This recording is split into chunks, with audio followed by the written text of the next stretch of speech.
রাইতে রাইতে 50,000 25 কেমনে বুঝলেন? 250 গজল মুখস্থ। তোমরা সর্দারির সময়টা করো, তোমরা আগের রাইতে মেল হয়েছে, টেহা 50,000 টাকা জরিফানা হয়েছে। এবার ফোলারে যে সহজ সরল ভাইয়া কইছে তুই এত রাইতে টেহা লইয়া যাও না, ঠিক হইতো না, তোরে কেড়ায় দইটা ঠিক না দিয়া রাখা দেয়, তুই আমার কাছে রাখা যা। পরের দিন যখন বড় সর্দারের কাছে টেহা আনতে গেছে 25,000 টাকা দেয়। টেহা কত? কথা কয় না তো বলে টেহা কত রে? দেয় কত? টেহা তো কই কি তো রাইতে রাইতে 50,000 25 কেমনে? আও ফাইছো যে আলহামদুলিল্লাহ পড়ো 33 বার। একটা মেল গুছাইতে কি তা করো লাগে না, আমি এনে তুমি কি ঠিক পারবিছো? তুই কিছু হ্যাঁ তারে দম খাইয়া টম খাইয়া ফোতাইয়া মতাইয়া 25,000 টাকা নিবিনি হ। তোমরা তো এইরকমে করো। তুমি কথা কও না কে কি তোমার কি সমস্যা? কিতা বাচ্চা না কইরা দিছে কথা কইতা? এই জানবা কা মালকা? তাহলে জান যদি আল্লাহ রয়, মাল যদি আল্লাহ রয়, তাহলে জান ব্যবহার হইব কি শয়তানের পথে না আল্লাহর পথে? নেতার পথে না আল্লাহর পথে? এই কণ্ঠ ব্যবহার করে তুমি যদি একটা স্লোগান দেওয়া লাগে তাইলে স্লোগান দিবে তুমি আল্লাহর জন্য, ঠিক কিনা কও?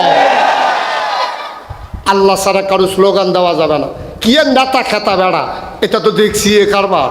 এই কত বুদ্ধি করে করে করে করে তারা থাকতো চায় আল্লাহর রাহে। আল্লাহর খেলা বড় কঠিন খেলা। আল্লাহর ফয়সালা তোমার ফয়সালা আমার ফয়সালা এক ফয়সালা না।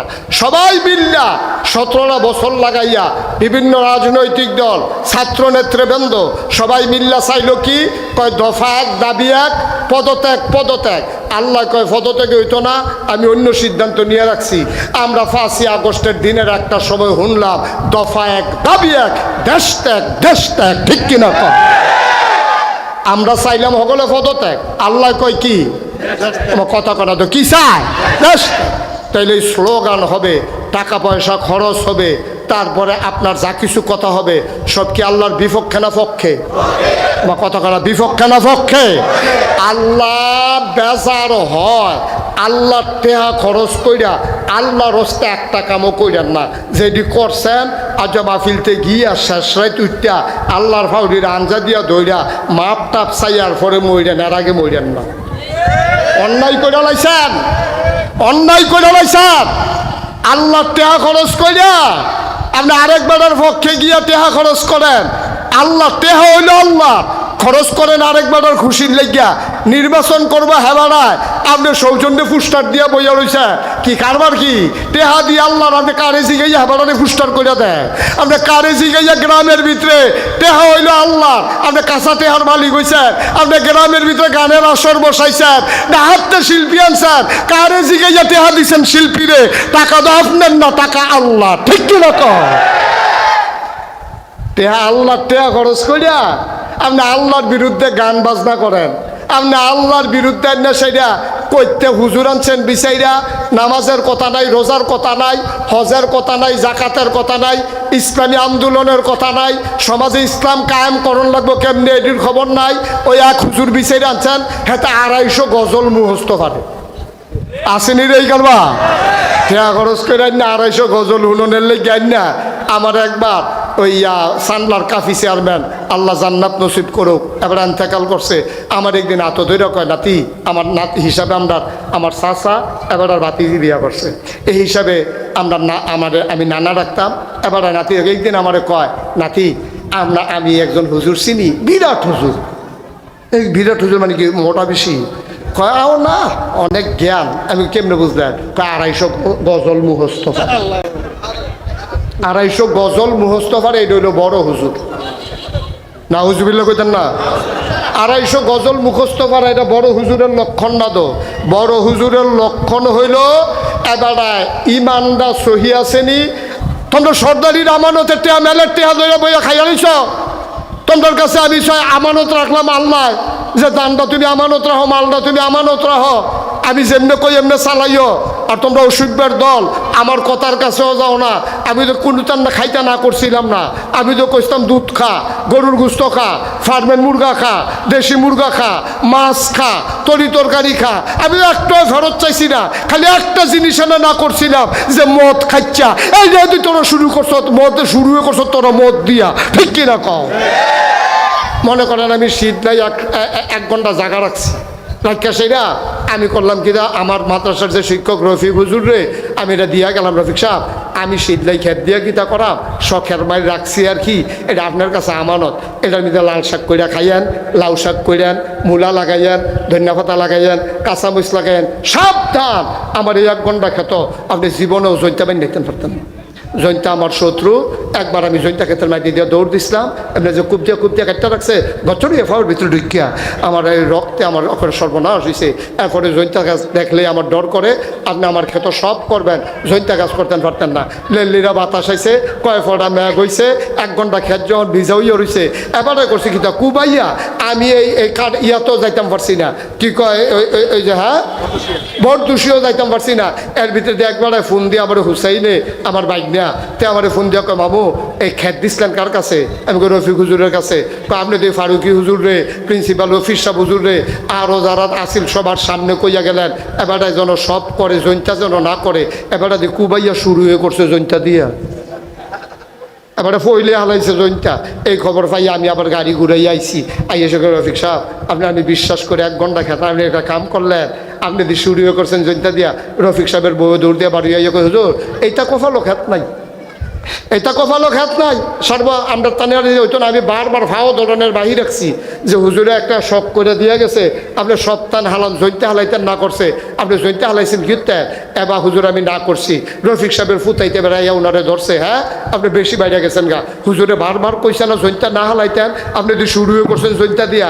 এখন আল্লাহ যদি আমরা ধমক দেয় কয় ওই অসিব্যর দল তোরা রে কইসলাম না রে, তোরা দুধ খা, তোরা গুস্ত খা, তোরা ফার্মের মুরগা খা, তোরা রে খালি একটা কথায় না কইসলাম যে তোরা মদ খাইছা, তোরা দিয়ে শুরু করছ মদ দিয়া দে আমার জান আমারে দিয়ালা। এটা যদি আল্লাহ কয় এটা কি অন্যায় হইব? আমার কথা কেন এটা কি আল্লাহর অন্যায় হইব? তা আল্লাহ দেখে আমরা নেয় না, নইলে আমরা জান আমার কাছে থাহনের কথা না।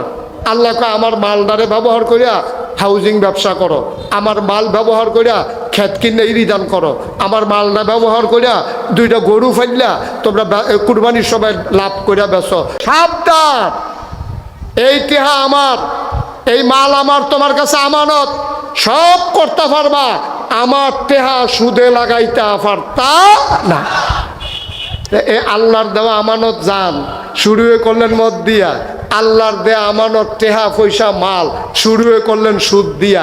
এখন আল্লাহ দেখে না আমরা হাফডা ফিডে না, আমরা তো পুরা সিদ্ধাই উদ্দহিন দিয়ে ডুহনের কথা ফেরেস্তারা আর উত্তর দিয়া বারণের কথা এটা উদাম করে সিহন জিংলা দিয়া ফতফাত ফতফাত ফতফাত করে কটা খিচ্ছা এরপরে যাওয়ানোর কথা, ঠিক কিনা কর?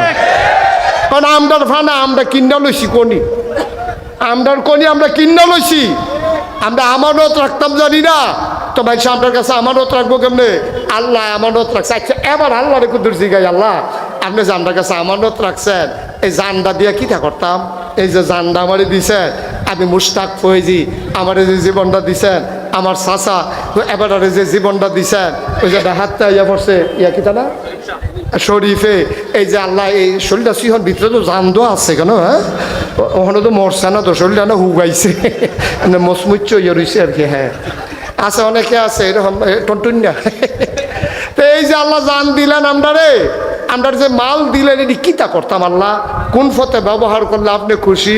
এটার জন্য নতুন কথা এতক্ষণে জিগাইতে আইসো কোন পথে ব্যবহার করলে খুশি? কে রে আমার নবীজি তোমরা কইছে না ডাক দিয়া জানটা কি ব্যবহার করবা, মালটা কি ব্যবহার করবা, এটি আমার নবীজি কইছে না? তো আমরা কইছি যে আল্লাহ আবার কিন্তু মনে করাই দেন না। কয় কে রে আমি তো কইছি জানডারে ব্যবহার করো আকিমুস সালাহ ইন্নাস সালাতা তানহা আনিল ফাহশাই ওয়াল মুনকার। এই যে শরীরটা এটারে ব্যবহার করে 5 ওয়াক্ত নামাজ সুবহানাল্লাহ কেন দাও 5 ওয়াক্ত নামাজ পড়বা। আচ্ছা জান আল্লাহ তখন থেকে আর না হইলে আগে শয়তানি করলে করছি বুঝছি না কি ওরা কখন যখন নাগাইশুর হুজুরে বুঝাইয়া কইছে এই শরীরটারে জানডারে ব্যবহার কইরা 5 ওয়াক্ত নামাজ পড়াম আর কিছু করার লাগবে নি। কয় ওয়াতুজ জাকা তোমরা কি করবো? যে মাল দিদ ইসলাম যে টেহা পয়সা এইটির ভিতরেতে সবজি বুক করবা খাইবা, 1 বছর গুইরা সারলে নেশাব পরিমাণ মাল হইলে শতকরা 2.5 টেহা হারে গরিব মিসকিনরে জাকাত দিয়া দিও।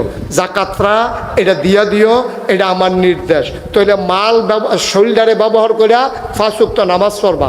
আর কিতা করতা? ইয়া আইয়ুহাল্লাযীনা আমানু কুতিবা আলাইকুমুস সিয়াম তোমাদের উপরে রোজা ফরজ করছি, এই শরীরটা ব্যবহার করে কইরা রোজা রাখ্য। আমরা কই আর কিতা করতাম, কয় ওয়ালিল্লাহি আলান নাসি হিজ্জুল বাইতে মান ইসতাতা ইলাইহি সাবিলা। শৈল এবং মাল যে দিছি দুনুটারে ব্যবহার কইরা হজ ফরজ হইলে এই শৈলটা লইয়া টেহাডি খরচ কইরা হজটা গিয়া কইরা আইও। তইলে আমরা ফাইয়া লাইছি টেহা পয়সা কি কামো লাগান যাইব, 1 নম্বরে শৈলের কামো লাগান যাব নামাজও, 2 নম্বরে শৈলের কামো লাগান যাব রোজাত, এই তেহারে কি কামো লাগান যাব, জাকাত দেওয়ান যাব, আর কি কামো লাগান যাব, এই হজ করন যাব। হজ করতে গিয়া তোমার টেহা খরচ হইব, শৈল খরচ হইব। তইলে আবাদত হইয়া গেছে 2 প্রকার, একটা হইল বদনী আর একটা হইল মালি। বদনী হইল নামাজ আর রোজা। সুবহানাল্লাহ কয় না রে?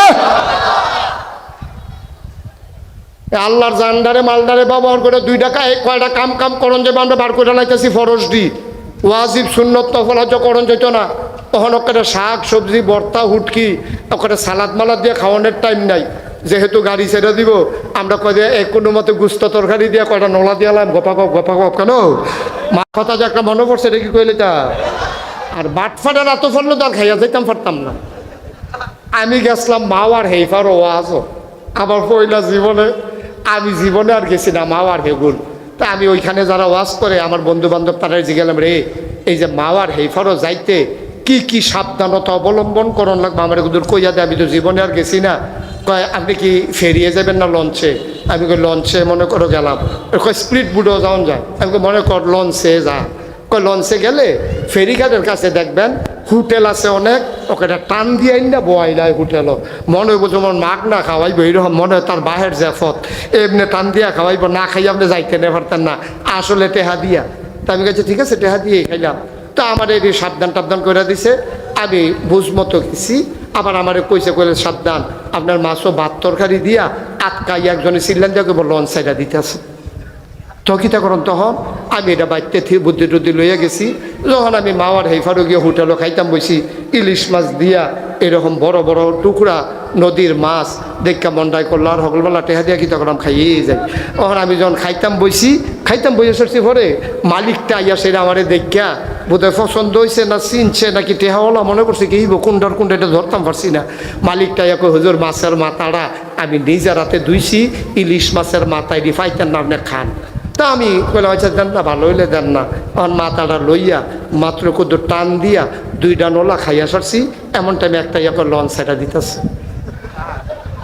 আমি তো আগে শুনছি এটা যে এই কাম করে, আমি তো বুদ্ধি থিতাইয়ে গেছি। এটা তো মনে করছে আমরা বাড়ি থেকে মা দাইয়া আমি যে বুদ্ধি লইয়া গেছি নাগেশের তার আগে আনা একটা বদনা কেন তখন তো কাটাইয়া উঠছে আল্লাহ করলে। আমরা যখন আমার লঞ্চ সাইডা দিতে আছে তখন আমি কইলাম অসুবিধা নাই, এডি প্যাকেট কইরাতে লঞ্চ বইয়া খায়। তে মনে করছে আমি হালাই দিয়া যাই গিয়া, আমি বুঝি হালাই না মানুষ বেড়া, প্যাকেটও দিয়া দে লঞ্চ বইয়া খায়। লঞ্চের খানা অনেক মজা আছে, দুল্লা খাওয়ান যায়, প্যাকেটও দিয়া দে। হ্যাঁ তাই কত হইলে লঞ্চ ছাড়তে বুঝতে কত দেরি হইব। আমরা জাতির পিতায় বড়াহীন। এখন আমরা দেশে তো জাতির পিতা কত মানুষের যে ডুব গিলাইছে, মুখস্থ করাইছে, আইক্যা বইও দিয়া ছবি বানাইয়া মূর্তি নাউজুবিল্লাহ কেন কেন। আমরা যারা মুমিন মুসলমান আমাদের জাতির পিতাকে, সবাই কয় না জাতির পিতাকে, বাংলার মুসলমান না গোটা পৃথিবীর মুসলমান ইব্রাহিম ছাড়া আর কাউকে জাতির পিতা মানে না, ঠিক কিনা বলো? যতভাবেই জোর করে খাওয়াইতে চাও খাওয়াইতে পারবা, জোর করে বাচ্চা কাচ্চারাও তো জোর করে মা এরকম সিমডা দিয়া কানো দইরা গালো টিপ দিয়া খাওয়াইয়াও সারানাতে বমি করে দেয়। তা আমরা তারও যত জোর করে খাওয়াও এটা অজম হইতো না, এটা বমি হইবই। আর এমন বমি হইছে নাউজুবিল্লাহ না কেন, এটা আর একেবারে মুহ দেওয়ার মতো আর রুচি রইছে না, নাউজুবিল্লাহ বলবেন না।